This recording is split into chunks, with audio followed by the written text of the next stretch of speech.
بسم الله الرحمن الرحيم. الحمد لله الذي أنزل على عبده الكتاب ولم يجعل له عوجا قيما لينذر بأسا شديدا من لدنه ويبشر المؤمنين الذين يعملون الصالحات أن لهم أجرا حسنا ماكثين فيه عبدا وينذر الذين قالوا اتخذ الله ولدا ما لهم به من علم ولا لآبائهم كبرت كلمة تخرج من أفواههم إن يقولون إلا كذبا فلعلك باخع نفسك على آثارهم إن لم يؤمنوا بهذا الحديث أسفا إنا جعلنا ما على الأرض زينة لها لنبلوهم أيهم أحسن عملا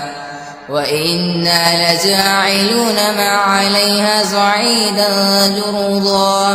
أم حسبت أن أصحاب الكهف والرقيم كانوا من آياتنا عجبا إذ أوى الفتية إلى الكهف فقالوا ربنا آتنا من لدنك رحمة وهيئ لنا من أمرنا رشدا فضربنا على أذقانهم في الكهف سنين عددا ثم بعثنا لنعلم أي الحزبين أحصى لما لبثوا عمدا نحن نقص عليك نبأهم بالحق إنهم فتية آمنوا بربهم وزدناهم هدى وربطنا على قلوبهم إذ قاموا فقالوا ربنا رب السماوات والأرض لن ندعو من دونه إلها لقد قلنا إذا شطوطا هؤلاء قوم اتخذوا من دونه آلهة لولا يأتون عليهم بسلطان بين فمن أظلم ممن افترى على الله كذبا وإذ اعتزلتموهم وما يعبدون إلا الله فاعبوا إلى الكهف ينشر لكم ربكم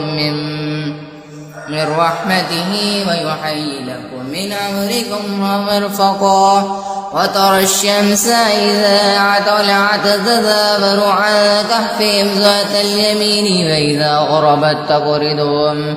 ذات الشمال وهم في فجوة منه ذلك من آيات الله من يهد الله فهو المهتد ومن يضلل فلن تجد له وليا مرشدا وتحسبهم أيقاظا وهم رقودا ونكلمهم ذات اليمين وذات الشمال وقلب باسط ذراعيه بالوسيد لو اطلعت عليهم لوليت منهم فرارا ولمعليت منهم رعبا وكذلك بعثناهم ليتساءلوا بينهم قال قائل منهم كم لبثتم قالوا لبثنا يوما أو بعد يوم قالوا ربكم أعلم بما لبثتم فبعثوا أحدكم بورقكم هذه إلى المدينة فلينظر أيها أزكى طعاما فليأتكم برزق منه وليتلطف وليشعرن بكم أحدا إنهم أن يزحروا عليكم يرجمكم أو يعيدكم بملة ولا تفلحوا إذا أبدا وكذلك عثرنا عليهم ليعلمون أن وعد الله حقا وأن الساعة لا ريب فيها إذ يتنازعون بينهم أمرهم فقالوا ابنوا عليهم بنيانا ربهم أعلم بهم قال الذين غلبوا على أمرهم لنتخذن عليهم مسجدا سيقولون ثلاثة رابعهم كلبهم ويقولون خمسة سادسهم كلبهم رجما بالغيب ويقولون سبعة وثامنهم كلبهم قل ربي أعلم بعدتهم ما يعلمهم إلا قليل فلا تمار فيهم إلا مراء ظاهرا ولا تستفتي بهم منهم أحدا ولا تقولن لشائع إني فاعل ذلك غدا إلا أن يشاء الله واذكر ربك إذا نسيت وقل عسى أن يهديني ربي لأقرب من هذا رشدا ولبثوا في كهفهم 300 سنين وازدادوا 9 قل الله أعلم بما لبثوا له غيب السماوات والأرض أبصر به وأسمع ما لهم من دونه من ولي ولا يشرك في حكمه أحدا واتل ما أوحي إليك من كتاب ربك لا مبدل لكلماته ولن تجد من دونه ملتحدا واصبر نفسك مع الذين يدعون ربهم بالغدوة والعشي يريدون وجهه ولا تعد عيناك عنهم تريد زينة الحياة الدنيا ولا تطع من أغفلنا قلبه عن ذكرنا واتبع هواه وكان أمره فرطا وقل الحق من ربك فمن شاء فليؤمن ومن شاء فليكفر إنا أعتدنا للظالمين نارا أحاط بهم سرادقها وإن يستغيثوا يغاث بماء كالمحن يشفي الوجوه بئس الشراب وصاعت مرتفقا إن الذين آمنوا وعملوا الصالحات إنا لنضيع أجر من أحسن عملا أولئك لهم جنات عدن تجري من تحتهم الأنهار يحلون فيها من أساور من ذهب ويلبسون ثيابا خضرا من سندس واستبرق متكئين فيها على الأرائك نعم الثواب وحسنت مرتفقا وضرب لهم مثل الرجلين جعلنا لأحدهما جنتين من أعناب وحففناهما بنخل وجعلنا بينهما زرعا كلتا الجنتين آتت أكلها ولم تظلم منه شيئا وفجرنا خلالهما نهرا وقانا له ثمر فقال لصاحبه وهو يحاوره أنا أكثر منك مالا وأعز نفرا ودخل جنته وهو ظالم لنفسه قال ما أظن أن تبيد هذه عبدا وما أظن الساعة قائمة ولئن رددت إلى ربي لأجدن خيرا منها منقلبا قال له صاحبه وهو يحاوره وكفرت بالذي خلقك من تراب ثم سواك رجلا لكن هو الله ربي ولا أشرك بربي أحدا ولولا إذ دخلت جنتك قلت ما شاء الله لا قوة إلا بالله إن ترني أنا أقلك منك مالا وولدا فعسى ربي أن يعطيني خيرا من جنتك ويرسل عليها حسبانا من السماء فتصبح صعيدا زلقا أو يصبح ماؤها غورا فلن تستطيع له طلبا وهويتا بثمره فأصبح يقلب كفيه على ما أنفق فيها وهي خاوية على عروشها ويقول يا ليتني لم أشرك بربي أحدا ولم تكن له فئة ينصرونه من دون الله وما كان منتصرا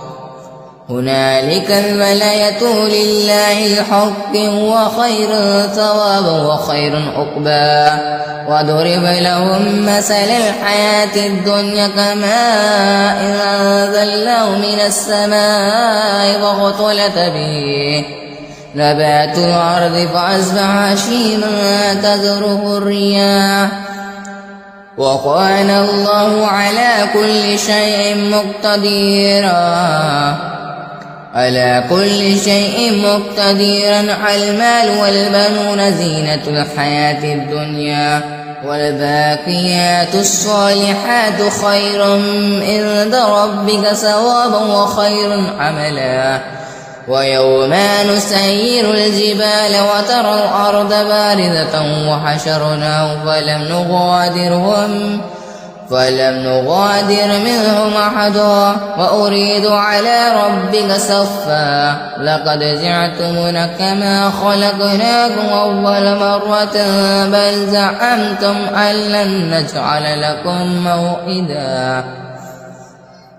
ووضع الكتاب فترى المجرمين مشفقين مما فيه ويقولون يا ويلتنا ما لي في هذا الكتاب لا يغادر صغيرة ولا كبيرة إلا أحصاها ووجدوا ما عملوا حاضرا ولا يظلم ربك أحدا وإذ قلنا للملائكة اسجدوا لآدم فسجدوا إلا إبليس كان من الجن ففسق عن أمر ربه أفتتخذونه وذريته أولياء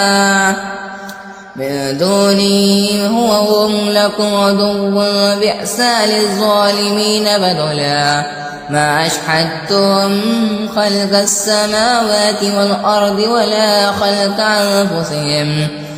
وما كنت متخذ المضلين عضدا ويوم يقولون هذا شركائي الذين زعمتم فدعوهم فلم يستجيبوا لهم وجعلنا بينهم موبقا ورعى المجرمون النار فظنوا أنهم مواقعها ولم يجدوا عنها مصرفا ولقد صرفنا في هذا القرآن للناس من كل مثل وقال الإنسان أكثر شيء جدلا وما منع الناس أن يؤمنوا إذ جاءهم الهدى ويستغفر ربهم إلا أن تأتيهم سنة الأولين أو يأتيهم العذاب قبولا وما نرسل المرسلين إلا مبشرين ومنذرين ويجادل الذين كفروا بالباطل ليدحضوا به الحق واتخذوا الآيات وما أنذروا هزوا وما أظلم ممن ذكر بآيات ربه فأعرض عنها ونسي ما قدمت يداه إنا جعلنا على قلوبهم أكنة أن يفقهوه وفي آذانهم وقرا وإن تدعوهم إلى الهدى فلن يهتدوا إذا أبدا وربك الغفور ذو الرحمة لو يؤاخذهم بما كسبوا لعجل لهم العذاب بل هم موعد لن يجدوا من دونه موعلا وتلك القرى أهلكناهم لما ظلموا وجعلنا لمهلكهم موعدا وإذ قال موسى لفتاه لأبره حتى أبلغ مجمع البحرين أو أمضي حقوبا فلما بلغ مجمع بينهما نسيا حوتهما فاتخذ سبيله في البحر سربا فلما جاوز قال لفتاه آتنا غداءنا لقد لقينا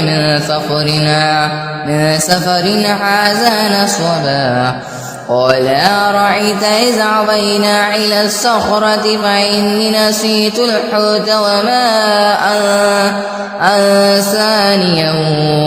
وما أنسانيه إلا الشيطان أن أذكره واتخذ سبيله في البحر عجبا قال ذلك ما كنا نبغي فارتد على آثارهما قصصا فوجد عبدا من عبادنا آتيناه رحمة من عندنا وعلمناه من لدنا علما قال له موسى هل أتبعك على أن تعلمني مما علمت رشدا قال إنك لن تستطيع معي صبرا وكيف تصبر على ما لم تعد به خبرا قال ستجدني إن شاء الله صابرا ولا أعصي لك أمرا قال فإن اتبعتني فلا تسألني عن شيء حتى أحدث لك منه ذكرا فانطلق حتى إذا ركبا في السفينة خرقا قال خرقتها لتغرق أهلها لقد جعلت شيئا إمرا قال علم قل إنك لن تستطيع معي صبرا قال لا تؤاخذني بما نسيت ولا ترهقني من أمري عسرا فانطلق حتى إذا لقي غلاما فقتله قال قتلت نفسا زكية بغير نفس لقد جعلت شيئا نكرا قال علم قل لك إنك لن تستطيع معي صبرا قال إن سألتك عن شيء بعدها فلا تصاحبني قد بلغت من لدني عذرا فانطلق حتى إذا أتيا أهل قرية استطعما أهلها فأبوا أن يضيفوهما فوجد فيها جدارا يريد أن ينقضا فأحكمه قال لو شئت لاتخذت علي أجرا قال هذا فراق بيني وبينك سأنبئك بتعويل ما لم تستطع عليه صبرا أما السفينة فكانت لمساكين يعملون في البحر فأردت أن أعيبها وكان وراءهم ملك يأخذ كل سفينة غصبا وأما الغلام فكان أبواه مؤمنين فخشينا أن يرهقهما طغيانا وكفرا فأردنا أن يبدلهما ربهما خيرا منه زكاة وقربا رحما وأما الجدار فكان لغلامين يتيمين في المدينة وكان تحته كنز لهما وكان أبوهما صالحا فأراد ربك أن يبلغ أشدهما ويستخرج كنزهما رحمة من ربك وما فعلته عن أمر ذلك تعبيد ما لم تستطع عليه صبرا ويسألونك عن ذي القرنين قل سأتلو عليكم منه ذكرا إنا مكنا له في الأرض وآتيناه من كل شيء سببا فأتبع سببا حتى إذا بلغ مغرب الشمس وجدها تغرب في عين حميعة ووجد عندها قوما قلنا يا ذا القرنين إما أن تعذب وإما أن تتخذ فيهم حسنا قال عما من ظلم فسوف نعذبه ثم يرد إلى ربه ويعذبه عذابا نكرا وأما من آمن وعمل صالحا فلو جزاء عن الحسنى فسنقول له من أمرنا يسرا ثم أتبع سببا حتى إذا بلغ مطلع الشمس وجدها تطلع على قوم لم نجعل لهم من دونهما سترا كذلك وقد أحطنا بما لديه خبرا ثم أتبع سببا حتى إذا بلغا بين السدين وجدا من دونهما قوما لا يكادون يفقهون قولا قالوا يا ذا القرنين إن يأجوج ومأجوج مفسدون في الأرض فهل نجعل لك خرجا على أن تجعل بيننا وبينهم صدا قال ما مكني في ربي خير فاعونني بقوة أجعل بينكم وبينهم ردما آتني زبر الحديد حتى إذا سعوا بين السدقين قال انفخ حتى إذا جعله نارا قال أتعني وفرغ عليه قطرا فما استعوا أن يزحروا وما استعوا له نقبا قال هذا رحمة من ربي فإذا جاء وعد ربي جعله دقاء وقال وعده ربي حقا وتركنا بعدهم يومئذ يمعج في بعد ونفخ في الصور فجمعناهم جمعا وعرضنا جهنم يومئذ للكافرين عرضا الذين كانت أعينهم بغذاء عن ذكر وكانوا لا يستطيعون سمعا أفحسب الذين كفروا أن يتخذوا عبادي من دون أولياء إنا أعتدنا جهنم للكافرين نزلا قل هل ننبئكم بالأخسرين أعمالا الذين ضل سعيهم بالحياة الدنيا وهم يحسبون أنهم يحسنون صنعا أولئك الذين كفروا بآيات ربهم ولقائه فحبطت أعمالهم فلا نقيم لهم يوم القيامة وزنا ذلك جزاؤهم جهنم بما كفروا واتخذوا آياتي ورسلي هزوا إن الذين آمنوا وعملوا الصالحات كانت لهم جنات الفردوس نزلا خالدين فيها لا يبغون عنها حولا قل لو كان البحر مدادا لكلمة ربي لنفد البحر قبل أن تنفد كلمة ربي ولو جعلنا بمثله مددا قل إنما أنا بشر مثلكم يوحى إلي أنما إلهكم إله واحد فمن قال يرجون لقاء ربه فليعمل عملا صالحا ولا يشرك بعبادة ربه أحدا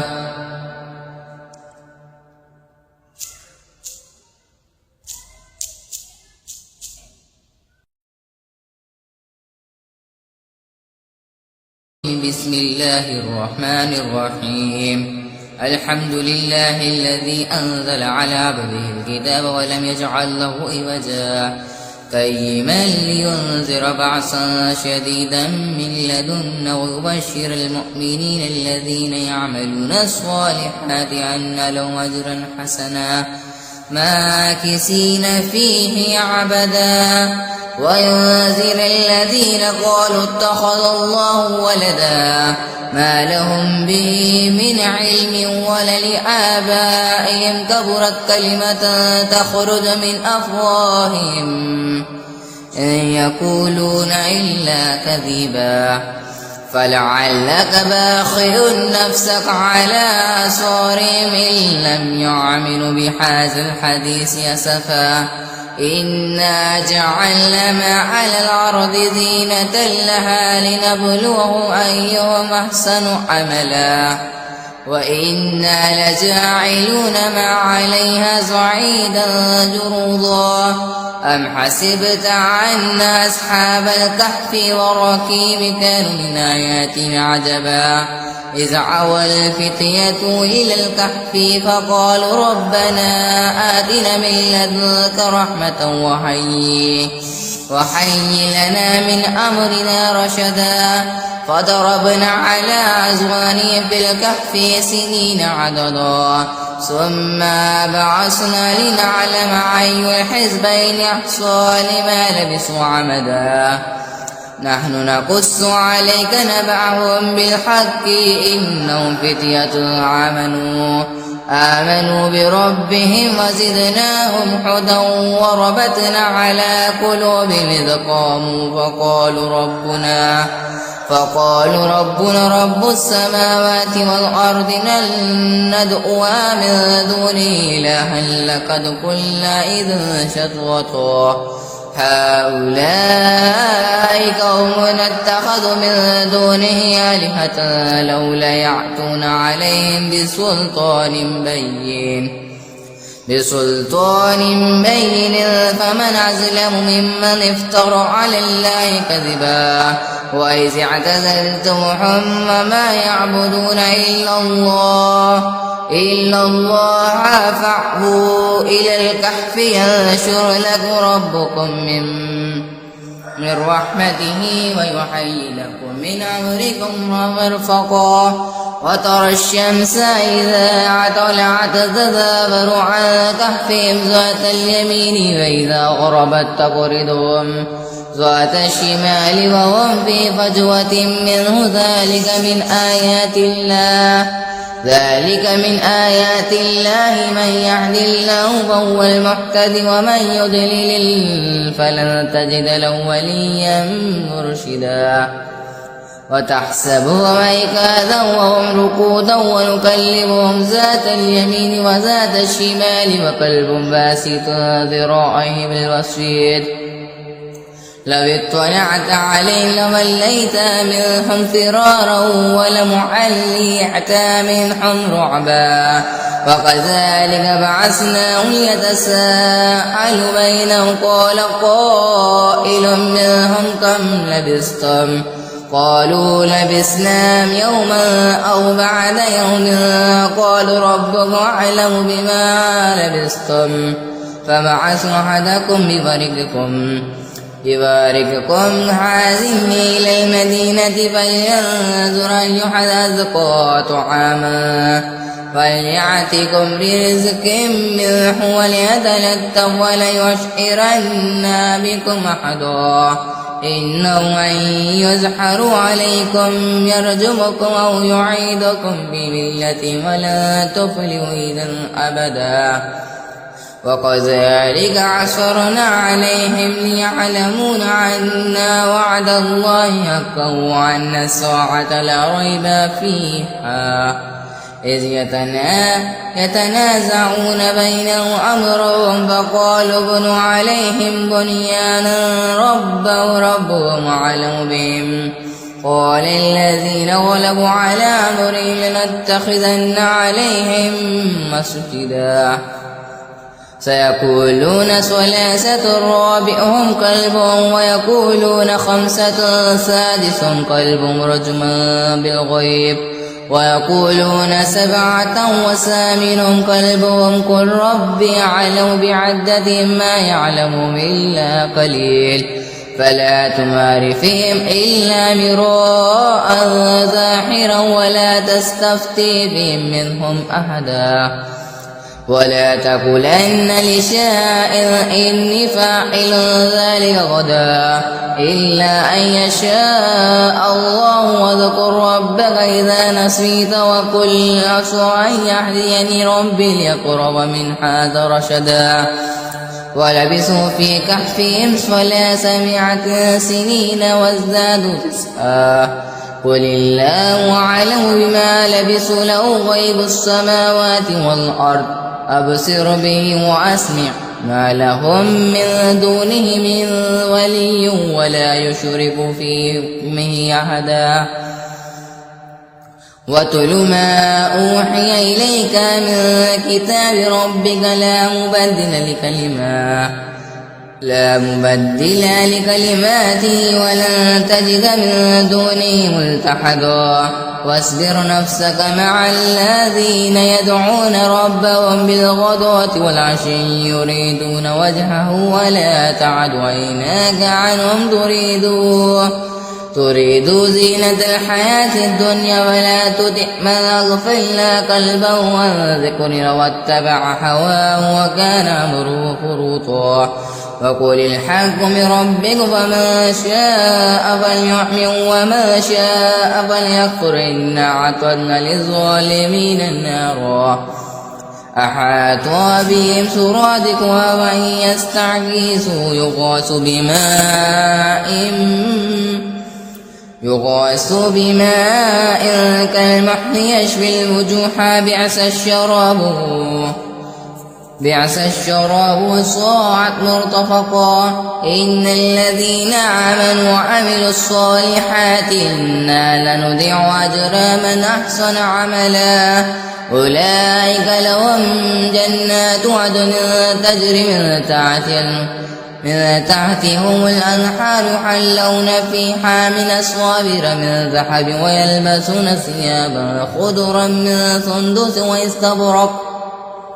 واستبرق متكئين فيها على الأرائك نعم الثواب وحسنت مرتفقا وضرب لهم مثل الرجلين جعلنا لأحدهما جنتين من أعناب وحففناهما بنخل وجعلنا بينهما زرعا كلتا الجنتين آتت أكلها ولم تظلم منه شيئا وفجرنا خلالهما نهرا وقانا له ثمر فقال لصاحبه وهو يحاوره أنا أكثر منك مالا وأعز نفرا ودخل جنته وهو ظالم لنفسه قال ما أظن أن تبيد هذه عبدا وما أظن الساعة قائمة ولئن رددت إلى ربي لأجدن خيرا منها منقلبا قال له صاحبه وهو يحاوره وكفرت بالذي خلقك من تراب ثم سواك رجلا لكن هو الله ربي ولا أشرك بربي أحدا ولولا إذ دخلت جنتك قلت ما شاء الله لا قوة إلا بالله إن ترني أنا أقلك منك مالا وولدا فعسى ربي أن يعطيني خيرا من جنتك ويرسل عليها حسبانا من السماء فتصبح صعيدا زلقا أو يصبح ماؤها غورا فلن تستطيع له طلبا وهويتا بثمره فأصبح يقلب كفيه على ما أنفق فيها وهي خاوية على عروشها ويقول يا ليتني لم أشرك بربي أحدا ولم تكن له فئة ينصرونه من دون الله ما كان منتصرا هنالك الولاية لله الحق وخير ثوابا وخير عقبا وضرب لهم مثل الحياة الدنيا كماء أنزلناه من السماء فاختلط به نبات الأرض فأصبح هشيما تذره الرياح وكان الله على كل شيء مقتدرا المال والبنون زينة الحياة الدنيا والباقيات الصالحات خير عند ربك ثوابا وخير عملا ويوم نسير الجبال وترى الأرض بارزة وحشرناهم فلم نغادر منهم أحدا وأريد على ربك صفا لقد جئتمونا كما خلقناكم أول مرة بل زعمتم أن لن نجعل لكم موعدا ووضع الكتاب فترى المجرمين مشفقين مما فيه ويقولون يا ويلتنا ما لي في هذا الكتاب لا يغادر صغيرة ولا كبيرة إلا أحصاها ووجدوا ما عملوا حاضرا ولا يظلم ربك أحدا وإذ قلنا للملائكة اسجدوا لآدم فسجدوا إلا إبليس كان من الجن ففسق عن أمر ربه أفتتخذونه وذريته أولياء من دونه هم لكم عدو بئس للظالمين بدلا ما أشهدتم خلق السماوات والأرض ولا خلق أنفسهم وما كنت متخذ المضلين عضدا ويوم يقولون هاتوا شركائي الذين زعمتم فدعوهم فلم يستجيبوا لهم وجعلنا بينهم موبقا ورعى المجرمون النار فظنوا أنهم مواقعها ولم يجدوا عنها مصرفا ولقد صرفنا في هذا القرآن للناس من كل مثل وقال الإنسان أكثر شيء جدلا وما منع الناس أن يؤمنوا إذ جاءهم الهدى ويستغفر ربهم إلا أن تأتيهم سنة الأولين أو يأتيهم العذاب قبولا وما نرسل المرسلين إلا مبشرين ومنذرين ويجادل الذين كفروا بالباطل ليدحضوا به الحق واتخذوا آياتي وما أنذروا هزوا وما أظلم ممن ذكر بآيات ربه فأعرض عنها ونسي ما قدمت يداه إنا جعلنا على قلوبهم أكنة أن يفقهوه وفي آذانهم وقرا وإن تدعوهم إلى الهدى فلن يهتدوا إذا أبدا وربك الغفور ذو الرحمة لو يؤاخذهم بما كسبوا لعجل لهم العذاب بل هم موعد لن يجدوا من دونه موعلا وتلك القرى أهلكناهم لما ظلموا وجعلنا لمهلكهم موعدا وإذ قال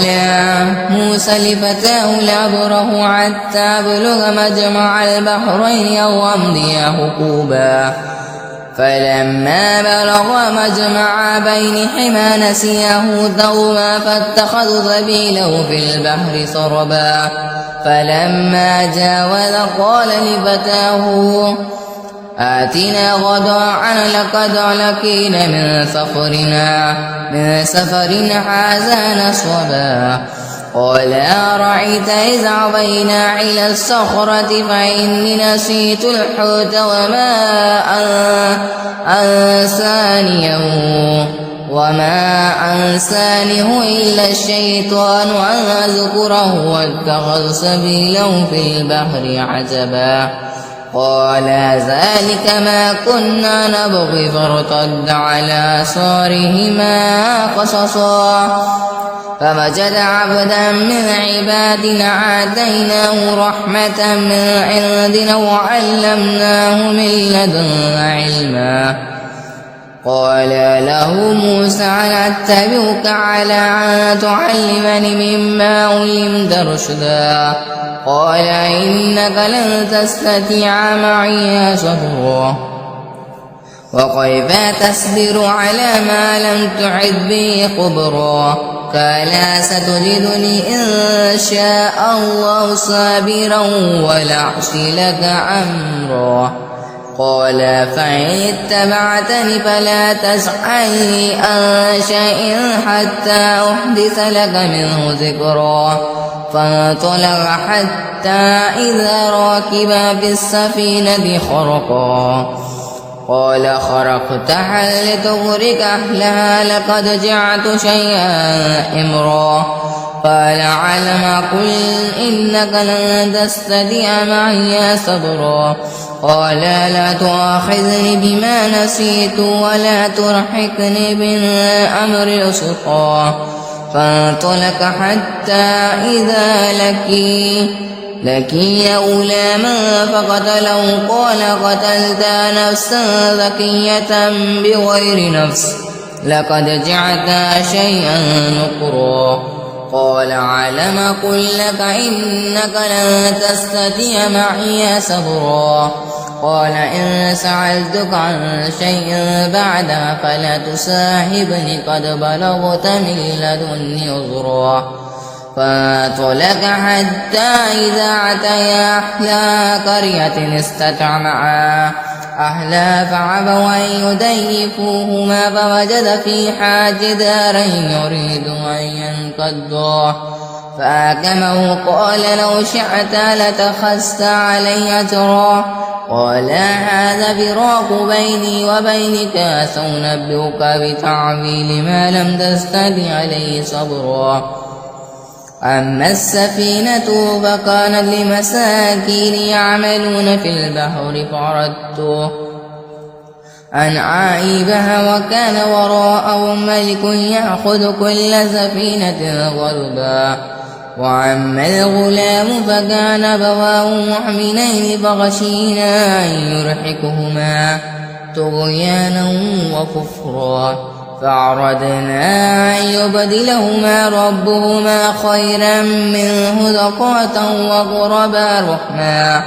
وأما الجدار فكان لغلامين يتيمين في المدينة وكان تحته كنز لهما وكان أبوهما صالحا فأراد ربك أن يبلغ أشدهما ويستخرج كنزهما رحمة من ربك وما فعلته عن أمر ذلك تعبيل ما لم تستطع عليه صبرا ويسألونك عن ذي القرنين قل سأتلو عليكم منه ذكرا إنا مكنا له في الأرض وآتيناه من كل شيء سببا فأتبع سببا حتى إذا بلغ مغرب الشمس وجدها تغرب في عين حميعة ووجد عندها قوما قلنا يا ذا القرنين إما أن تعذب وإما أن تتخذ فيهم حسنا قال أما من ظلم فسوف نعذبه ثم يرد إلى ربه ويعذبه عذابا نكرا